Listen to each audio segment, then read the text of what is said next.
seem like the time to love and leave 'em and disappear right after the song. So you're dancing alone.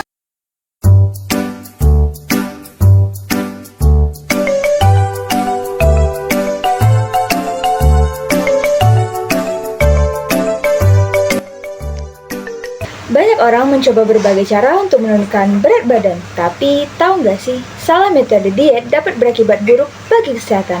Lalu, bagaimana metode diet yang tepat untuk mengatasi obesitas? Kita lebih sering mendengar istilah gemuk, overweight, atau obesitas. Apa sih perbedaannya? Mari kita simak penjelasan berikut ini. Sering mendengar istilah gemuk, overweight, atau obesitas? Tahu nggak sih apa bedanya? Obesitas adalah penumpukan lemak berlebihan karena ketidakseimbangan asupan energi dalam waktu lama, di mana asupan energi lebih besar dari energi yang digunakan. Obesitas adalah kondisi yang lebih berat dari kelebihan berat badan, dan bahayanya obesitas bisa meningkatkan risiko penyakit jantung, stroke, diabetes, osteoartritis, dan juga memperburuk asma. Gimana caranya tahu kalau seseorang mengalami overweight atau bahkan ternyata sudah dalam kategori obesitas? Ada indikatornya, biasanya yang dipakai adalah indeks massa tubuh. Berat badan dalam kilogram dibagi kuadrat tinggi badan dalam meter. Kategori sangat kurus bila indeks massa tubuh di bawah 17, kurus bila indeks massa tubuh 17 sampai 18,5, normal bila indeks massa tubuh 18,5 hingga 25, dan gemuk atau overweight apabila indeks massa tubuh 25 hingga 27, dan obesitas apabila indeks massa tubuh di atas 27.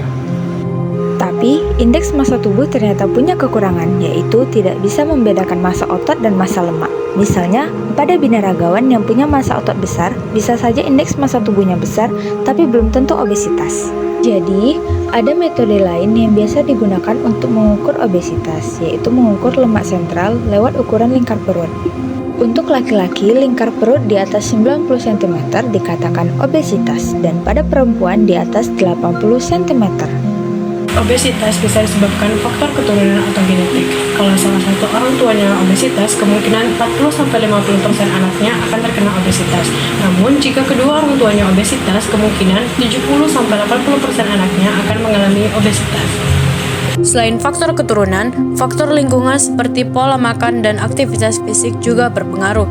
Contohnya, sering makan makanan berminyak dan olahan santan, makan banyak gula dan garam, kurang makan sayur dan buah, jadwal makan yang tidak teratur, tidak sarapan sehingga menambah porsi makan siang dan malam, dan sering ngemil. Kurang gerak atau terlalu banyak aktivitas sedentary seperti kerja di depan komputer, main game, nonton TV, tanpa melakukan aktivitas fisik lebih dari 2 jam per hari juga beresiko menyebabkan obesitas. Penggunaan obat-obatan seperti jenis steroid juga dapat menyebabkan obesitas. Faktor lainnya seperti ketidakseimbangan hormon dalam tubuh, dan bisa juga karena faktor psikologis seperti stres yang dilampiaskan lewat makan tidak terkontrol. Lalu, gimana cara diet untuk mengatasi obesitas? Mengatur pola makan.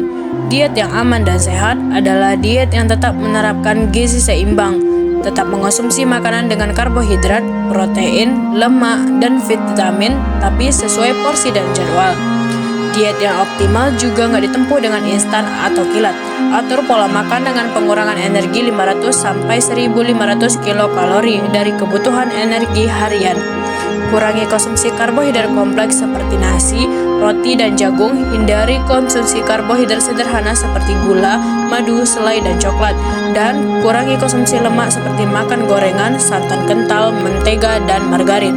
Makan dengan pola piring teh, bukan bentuk piringnya teh, tapi porsi makanannya seperti bentuk huruf T. Caranya, konsumsi sayur 2 kali lipat jumlah karbohidrat. Kenapa? Dengan banyak konsumsi sayuran berserat, maka penyerapan karbohidrat, protein, dan lemak menjadi berkurang, dan serat juga memberikan rasa kenyang lebih lama. Contoh sayuran yang banyak mengandung serat adalah kangkung, bayam, sawi, dan kol. Konsumsi protein sama dengan jumlah karbohidrat, gak boleh melebihi porsi sayur. Usahakan konsumsi protein rendah lemak seperti ikan dan telur. atau konsumsi sayur dan buah minimal harus sama dengan jumlah karbohidrat ditambah protein. Usahakan hindari buah tinggi kalori seperti durian, mangga, dan alpukat. Konsumsi minyak direkomendasikan hanya 3-4 sendok teh. Usahakan memilih lemak tak jenuh seperti minyak zaitun dan minyak kanola. Setelah mengatur jumlah kalori masuk lewat pola makan, atur kalori yang digunakan lewat aktivitas fisik. Lakukan aktivitas fisik 30 menit setiap hari atau minimal 150 menit setiap minggu. Untuk orang dengan obesitas, harus diperhatikan jenis latihan fisik yang bisa dilakukan, supaya tidak menimbulkan cedera seperti jalan cepat, jogging, dan berenang. Hindari aktivitas sedentary, biasakan melakukan aktivitas fisik mengerjakan pekerjaan rumah seperti menyapu. Yang juga harus diperhatikan saat diet adalah kenali emosi makan. Hindari mengalihkan emosi pada saat marah atau stres dengan makan. Makan hanya pada saat merasa lapar, bukan lapar mata. Atau atur pola tidur. Gangguan tidur bisa menyebabkan peningkatan rasa lapar melalui peningkatan hormon grelin, pengontrol rasa lapar, dan menurunnya hormon leptin, pengontrol rasa kenyang. Gangguan tidur juga bisa bikin terpaksa ngemil tengah malam dan cenderung memilih makanan yang tidak sehat. Jadi, prinsip pengelolaan obesitas adalah mengatur keseimbangan energi. Energi yang masuk harus lebih rendah dibandingkan energi yang dibutuhkan. Tapi, tetap mengonsumsi makanan bergizi supaya diet lebih aman. Sebaiknya konsultasikan dulu ke dokter ahli gizi.